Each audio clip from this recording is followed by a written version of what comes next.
পরিশ্রম করবে আর তার ফল পাবে না, এটা কিন্তু কোনো দিনও হয় না। এটা কিন্তু বাস্তব সত্য, যে পরিশ্রম করে সে ফল পায়।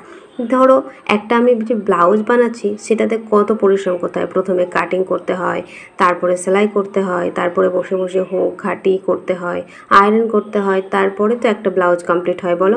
সেটা তারপরে যে আমাকে কাস্টমারে সেই টাকাটা আমাকে দেয়। তো পরিশ্রম করেছিলাম বলে তো সেই ফলটা আমি পাই। তো প্রত্যেকটা মানুষের প্রত্যেকটা জিনিসের ক্ষেত্রে তুমি যদি পরিশ্রম করে যাও, দেখবে ফল কিন্তু তোমার হাতে পাবেই পাবে। কারো হয়তো সময় একটু বেশি, কারো বা কম, কিন্তু পরিশ্রম করলে, আমি আমার জীবন দিয়েই বলি, আমি আমার জীবন দিয়েই দেখেছি কি আমিও এক টাইমে ভেবেছিলাম কি না আমার দ্বারাই হয়তো হবে না, কিন্তু না, আমি এটার হাল ছাড়িনি, খুব ভালোবাসা দিয়েই কাজটা করে গেছি। তো ওই কারণে হয়তো পরিশ্রমের ফলটা আমি পেয়ে গেছি। ইউটিউবে বলো, কাজের মাধ্যমে বলো, প্রত্যেকটা জিনিসে কিন্তু ভালোবাসা পেয়েছি, তোমাদের ভালোবাসা পেয়েছি। তো থ্যাংক ইউ সো